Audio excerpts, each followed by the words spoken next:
This podcast is made possible through listener contributions to the ETV Endowment of South Carolina and the Florence County Museum, presenting Edward Gay, an American landscape painter, chronicling Gay's evolving style amid the turn of the 20th century and his unique connections to South Carolina and the National Academy of Design, now through February 23rd. FlocoMuseum.org. And Meadow Garden, home of George Walton, one of the youngest signers of the Declaration of Independence. Open for tours Monday through Friday, 10 to 4. Learn more at historicmeadowgarden.org and visit augusta.com.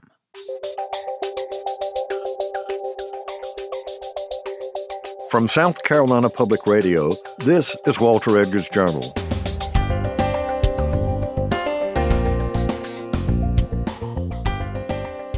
I'm Walter Edgar, welcoming you to our podcast series about South Carolina culture and history, with a nod to all things Southern. Today, Alfred Turner and I will be talking with Dr. Judith Bainbridge about her book, A Short History of Greenville. The book is a concise and engaging history that traces Greenville's development from backcountry settlement to one of America's best small cities. In this lively historical account, Judith Bainbridge invites readers to explore the full expanse of Greenville's history, from its earliest days as Cherokee hunting grounds to its development as a Western outpost settlement and later a 19th century summer resort. My first question to you, Judy, is why is an English professor writing a history of Greenville? And the answer, Walter, is because I got interested and because a writer has to write. I've always written, sometimes for newspapers, sometimes scholarly articles. But in 1999, the Greenville News called and asked me, please, to do an article on Greenville history for their city people. So starting in 1999 with a pretty short article on Shoeless Joe Jackson, who started at Brandon Mills. And that was the first one, and it was so much fun to do. So over the years, I had an awful lot of articles, two a month, basically, every other week, for 22 years on Greenville history, bits and pieces here or there. But after the University of South Carolina Press called and asked me to do the article, to do a book, A Short History, which was to build, you understand, on A.V. Huff's long history. And his is definitive. But a short history that I could use so much of what I'd already written. And so it took me about 8 months to do it. But the other thing, Walter, that is almost as, perhaps, as strange as an English professor writing a short history is the fact that I'm a Yankee. Oh, good heavens! But then a lot of people who helped make Greenville, particularly in the 20th century, came from off as well. So yes. But you were from and long enough, and rubbing shoulders literally with A.V. Huff as your colleague that you're okay. We'll take you. Yeah. Well, it has been more than 40 years, so hey, I think I qualify. Well, I must say that your book, I like the way you wrote it. I like the way you had it illustrated. And for someone who wants to get a quick view of Greenville, it's wonderful. You had a way with words. And I'm going to mention 3 of the chapters, and we're going to talk about those because we don't have time to talk about the whole book. The first would be Building the Textile Crescent, 1870 to 1900, which is, of course, the beginnings of how Greenville became the most important textile town in the country in the early 20th century. Reinventing Greenville, 1970 to 1995, and that's the time period that I was here in South Carolina and watched that transformation of Greenville. I can remember living here in Columbia, and that's when we still just had banks that were located within the state, and there were bankers who were either from the Low Country or Columbia getting assigned to Greenville was considered being assigned to Hades. I mean, who on earth wants to live in Greenville, South Carolina? I mean, Well, just it was an ugly town. There was and no question. highlighted by the Technicolor Reedy River, which ran different colors and had a certain odor about it most of the time. And why was that? I mean, I remember it. I mean, it was an Froth open and sewer. foam, purple, blue, green. It depended upon what the dyeing and bleaching operations were dyeing and bleaching on any given day. And so you had Renfrew Bleachery in Travelers Rest and Union Bleachery just outside of Greenville. And they were right on the river, and it came right down into the middle of town and then went on its way. And it was covered by a bridge. The Reedy River was, of course, which had buildings on either side of it, but particularly on the right-hand side. It was 3 years after I moved to Greenville that I realized there was a river. Nobody paid any attention to it. But by 1978, they started to, thanks to Max Heller. Okay. Who was the mayor at the time, Who right? was the mayor? And so, that's the part of the chapter of reinventing Greenville that really begins with Max Heller's term. But let's go back to building the textile mills, because if you know contemporary history of the 20th century, Greenville became the textile city, but building the textile crescent refers to those mills that were built kind of around Greenville, correct?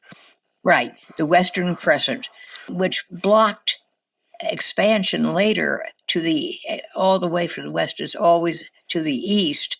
But those mills were almost, in some cases, almost touching. The proximity between Dunedin and Mills Mill, between Dunedin and Judson, between Judson and Woodside. Union Bleachery is a little off, but there were all of these mills and all of the mill villages surrounding them, which created a whole new world in Greenville between 1897, about when American spinning opened, and then into the 20th century, well into the 20th century. And in the 1920s, when Greenville boomed for the first time, or really boomed, at that point, there were a great many more, 7 more mills built in the 1920s, and that sort of cemented this strong crescent around the town itself. Well, it was a fascinating time. You mentioned the mill village. That's part of the story. And another town, when it began to get textile mills, Greenwood, the local newspaper made the comment, with these mill workers, we now have a caste within our class. You touched on earlier about the mills really did make a change and brought a class structure to Greenville that had not existed before. Yes, exactly. It made haves and have-nots. The have-nots lived in the village. The haves lived mostly in Boyce Lawn. 16 mill owners by 1915 or so. And they were rich, Walter. They were well-to-do. They were just plain stinking rich. And they enjoyed every moment of it. They built mega mansions. Well, real mansions. I don't know whether mega is exactly the right word. But for the time, they were quite extraordinary. And we're talking about they were able, a well-run one, I believe you mentioned, could earn up to 20% return on investment a year. Yeah, well, this changes over time, you should understand, particularly in the early days. Yes, no question about it. Camperdown Mill, Piedmont Mill, this is both in 1876, before the real surge after the economic depression in 1893. Things had been bad for a while, but more cash was coming into town. There are now 3 banks. Those banks were important because they had to have the cash to build, and what's more, the cash to buy those machines, the looms, the huge looms from the north that made so much of Greenville's textiles possible. My next question is, are these New England investors or are these local folks putting up the money? In the beginning, it's a mixed bag. American Spinning's owner, started George Sampson, had come here in 1873 to start Camperdown Mill. He was a Yankee from Boston. He had some money because of an insurance thing. But Poe raised some money from the north because he knew some textile people there. He had been a traveling salesman. Mills didn't at all. Union Bleachery was funded in part, more than in part, actually, almost entirely, by James B. Duke and some of his friends from North Carolina. That was not Yankee money. That was definitely Duke and Duke's pals. Okay. James B. Duke, we're talking about the tobacco magnate, right? Yes. James B. Duke, American Tobacco, electricity, light rail, and then, of course, Duke Power, which eventually owns Greenville's trolley system, well as its dams. So when he puts his money into textiles, he's not doing it just to be nice. He's doing it to make money. Right. But so were locals like Woodside. Yes, John T. Woodside was quite an extraordinary man. He too had been a owner of a dry goods store, had some connections with the North, but set out one day in 1903 to raise $60,000 to go with what he already had. And after one thing or another, he had Woodside Mill going, and between 1904, when it opens, late 1903, and 1911, the company, the mill, expands dramatically. They buy mills in Fountain Inn and Simpsonville and Easley, and expand. Finally, by 1911, Woodside Mill in Greenville is the largest mill under one cover in the nation, maybe the world. Anyway, it's huge, and it's of course its mill village was as large, 10 blocks at least. And Woodside became, or he was self-described as the richest man in the state. Right, in 1916. And in 1930, he was bankrupt. Okay, let's get him to there because he's an interesting story. Today, if you talk about Woodside, unless you know South Carolina history, you don't really. It's almost like the Magnificent Ambersons if you get back to English American literature. They were once famous, and then in three generations, they're gone. The four brothers, led by John T., they ran everything. And they built one of those big mansions, right? They did, but perhaps more to the point, they decided to build a hotel and a resort in a nowhere place in Horry County, which became Myrtle Beach, and they lost all of that too. But that was, of course, the Depression. That hotel stood until the late 20th century. The Ocean Forest. Ocean Forest, yes. So we've got the textile world.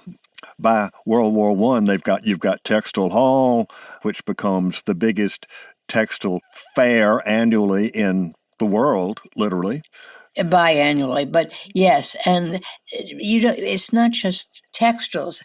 That was where Furman played its basketball games for many, many, many years. It was a kind of a new town center. And Greenville was so proud of being, as it named itself after the first textile exposition, the textile center of the South. And then it became the textile center of the world after the 1950s. And that was not just hyperbole, it was true. That was true, yes. Yep, that was true. But on the other hand, in 1914, 1915, they were looking over their shoulders at Spartanburg real carefully. And also, from being the center of the textile world, with competition from particularly Asian nations, cheaper imports. Greenville had to reinvent itself in the 1970s as textile mills closed down, and that's where we come to the story of Max Heller. He's one of those people from way off, and I think for our listeners outside the state, you might give us a brief bio of Max and what he did. Extraordinary man. Max was 18 when he arrived in Greenville, a Jew from Vienna who was able to escape in 1938 after the Anschluss only because he had met a young Greenville girl on her grand tour the previous year, and he had danced with her, and he had gotten her address. He didn't speak much English at all, and she didn't speak a whole lot of German, but his contact with Mary Mills was enough so that she went to a Jewish man named Salzman who owned a shirt factory downtown and asked him to give Max Heller, this boy that she had met in Vienna, a job. And he did, and Max came with like $6 in his pocket and immediately went to work. I mean, he arrived in Greenville at 10 and was at work at 1 o'clock in the afternoon. He was then able to bring his parents and then his fiancée to Greenville as well. He did very well. He went from being a sweeper to owning his own textile mill. And eventually he retires. He was doing things in the public eye a good bit by the 1960s. And by 1972, they talk him into running for mayor of Greenville. And it was the best thing that could have happened to the place because he was able to work with the old guard who had already been concerned about Greenville. It wasn't new being aware that downtown was ugly, that it was dirty, that nobody would want to be there. That had been a problem for a good many years. What Max was able to do was to join with Tommy White, Buck Mickle, and some others, Alistair Furman, who were really concerned and were able to, well, let's face it, practically break arms enough to get $10 million locally. And Max had Democratic connections in Washington, and among them and between them, whatever, they were able to get the money to redo downtown Greenville with landscaping, although they had tried this once before.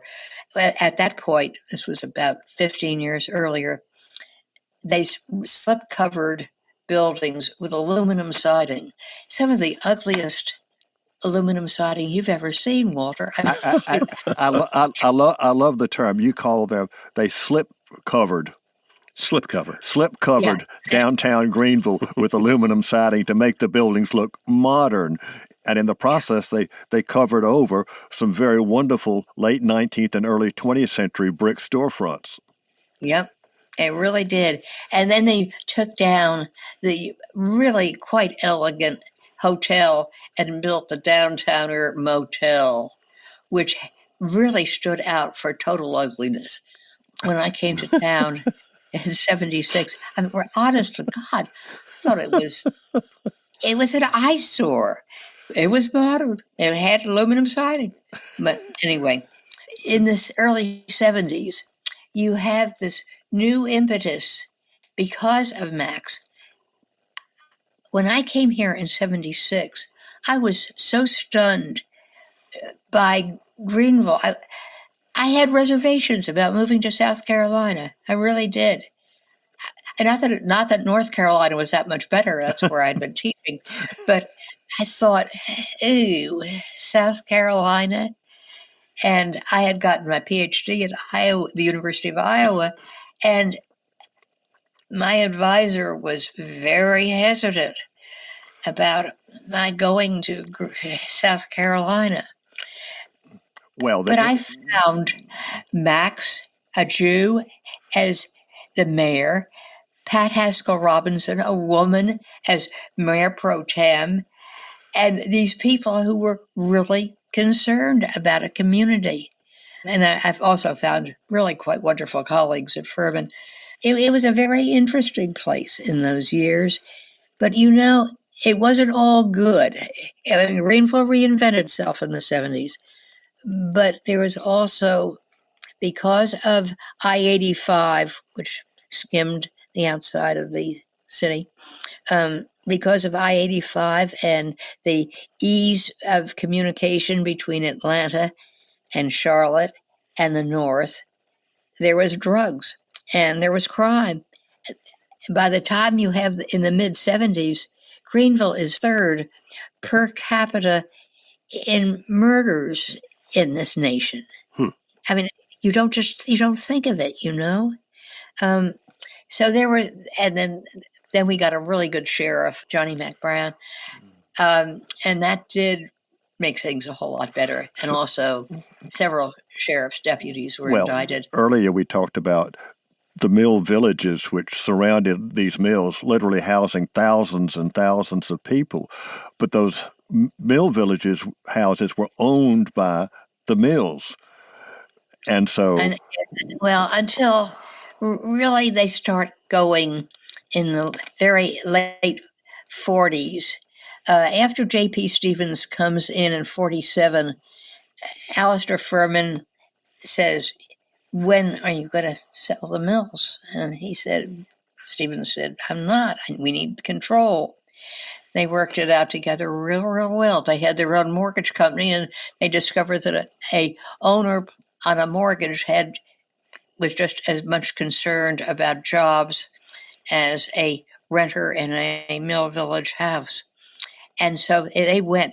Furman Company had like 16 people who did nothing but mill village sell-offs all over from Delaware to Alabama. But by the 70s, what is really important is a complex. You really can't say because of one thing Greenville changed, but you have the complex of northern big multinational corporations coming in.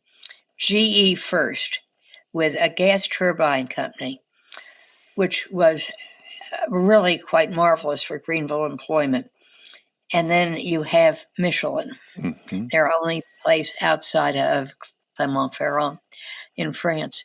They came in part because of Donaldson Center. And Donaldson Center had been Donaldson Air Force Base, the Army Air Force Base during World War II. And the Army had poured money into it. And when they decided to pour money out of it and move to Savannah, everything was left. And for once, Greenville City and Greenville County agreed on something. They don't generally. And they were able to buy it back, all the property back, and for, I can't remember, $200 and some thousand. And they immediately sold off electricity and a couple of the other things there, which took care of all of that.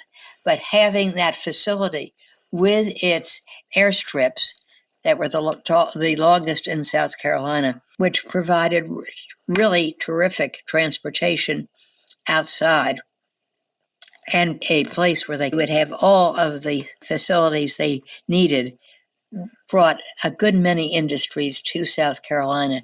So you have, although the mills start closing, as you say, because of offshore imports and lower prices and so on, because of that, there is a place where workers can find jobs, usually at higher salaries, better salaries.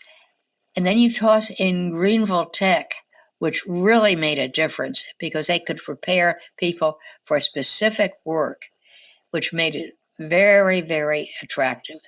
As, of course, did Greenville's entirely anti-union atmosphere and its basically, in terms of the nation, quite low salaries and cheap land and lots of water. Well, see, I think it's interesting that we're talking about the Donaldson, again, a specific part of Greenville. At this point, they're not redoing the old abandoned mills. That's going to come when we start dealing with 20th century wonder, which is the concluding chapter. So let's talk about, it began with Max Heller, it's continued with Mayor White. Let's talk about that transition, because converting textile mills or old manufacturing facilities in the late 20th and early 21st century became kind of a chic thing to do in towns. First, it's pretty cheap. You can turn it into an artist community. You can turn it into apartments. Lofts. Always the wonder of lofts. You put loft on something and you immediately raise the price $50 a month. Okay. All right. And you've got lots of those abandoned... Oh, we do. We have lofts, yes. But you also discover the river, and that's not an easy thing. You got that darn bridge that covers everything up, right? Right. Until finally they have the guts to do it. And this is one of the things that I really give Knox credit for. Now we're talking about Knox White. Knox White. Absolutely. Yeah. Next Knox White, yeah. We're old pals. But that coming down of that Camperdown Bridge opened up the whole river, particularly the side that the Greenville Garden Clubs, those garden clubs were marvelous. What they did in terms of the landscaping all the way down the south side, south bank of the river was quite extraordinary. And Walter, one of the things we didn't mention, I'm not sure just how it works, but Furman had been in downtown Greenville for 100 years before it moved in the 1950s away. But leaving that land above the Reedy River and it becoming eventually the home of the South Carolina Governor's School of the Arts and Humanities was another one of those things that added to Greenville's charisma. I don't know whether you can talk about a charismatic city, but well, it is. It certainly has become in the 21st century, but as I mentioned earlier, well into the 1970s, it weren't so. But today, Greenville is on the top 10 list of this or the top 10 list of that. I can remember I was stunned when I had friends in Atlanta say, "Oh, we're coming to spend the weekend in Greenville." I said, "Greenville, South Carolina? What on earth are you going to do?" And they talk about, they are foodies. All of these restaurants. She is an artist. She said, "You've got a tremendous art." I said, "I know about Charleston." She said, "You better rediscover Greenville because Greenville is the place to go to." It is.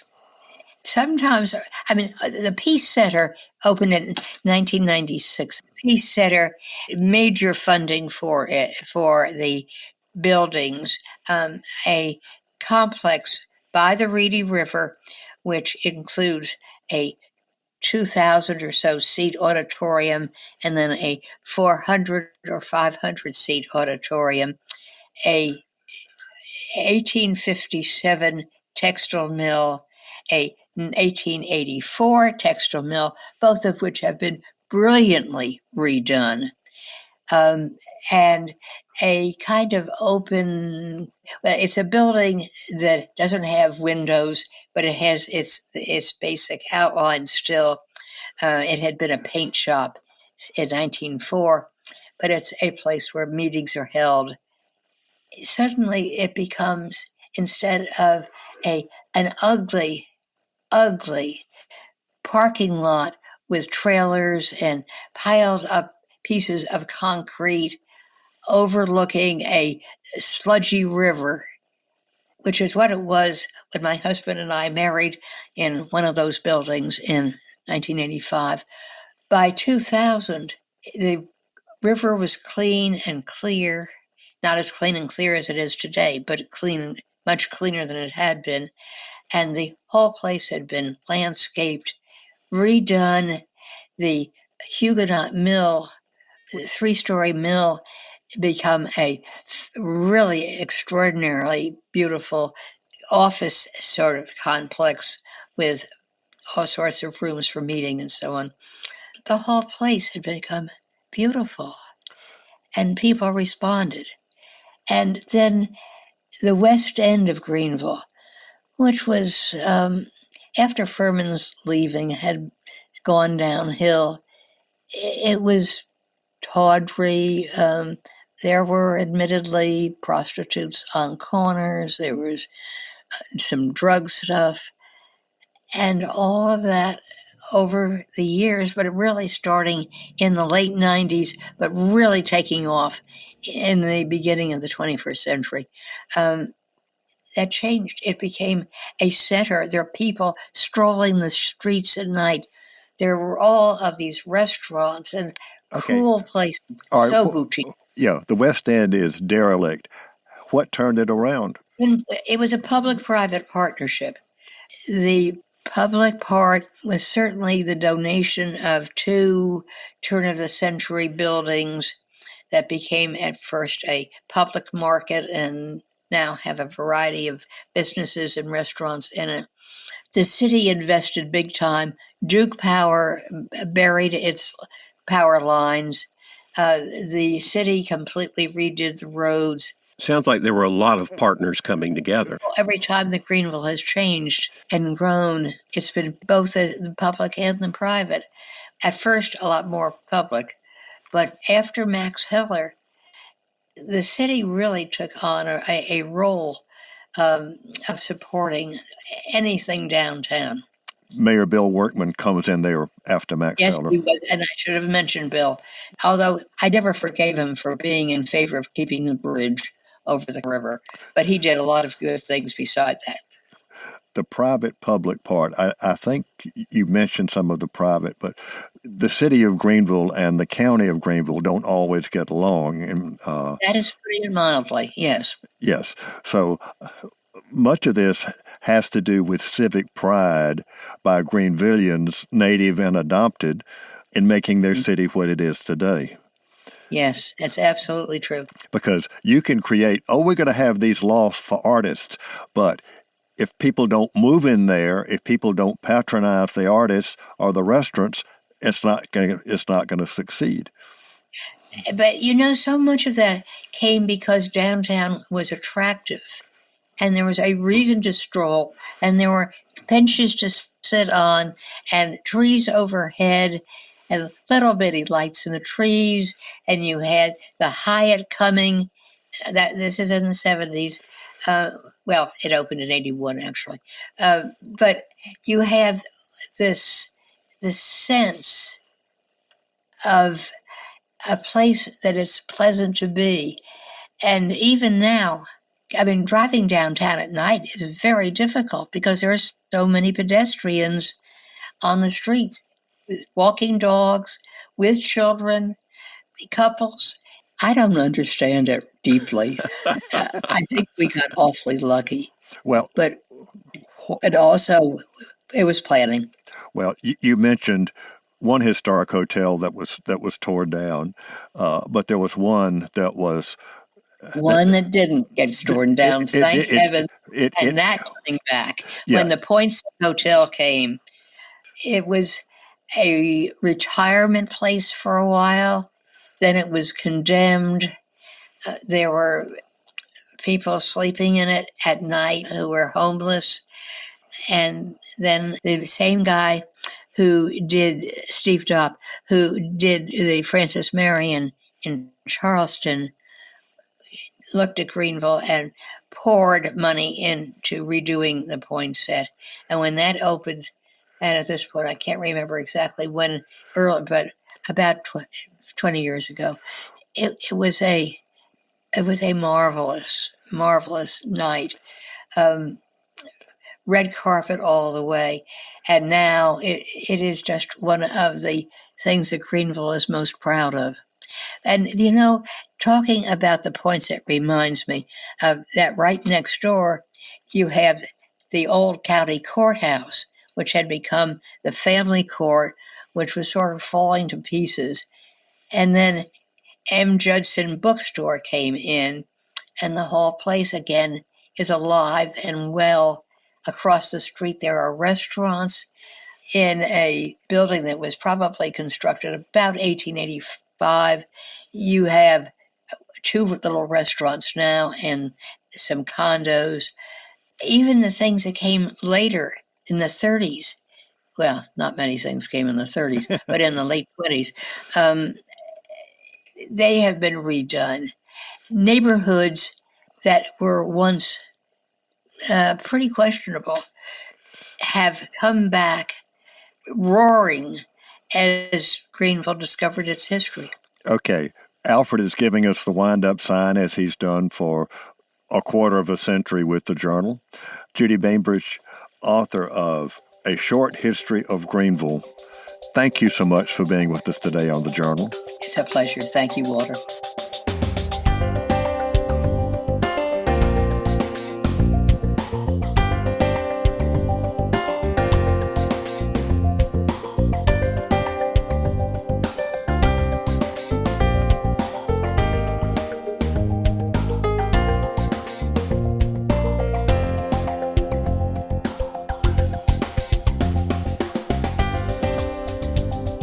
I hope you enjoyed our conversation today.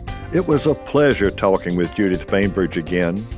Her book, A Short History of Greenville, tells the story of Greenville, South Carolina, from the economic boom brought by the textile industry to the bust of the Great Depression, and finally to the revitalization of the downtown as a haven for business and tourism in the 21st century.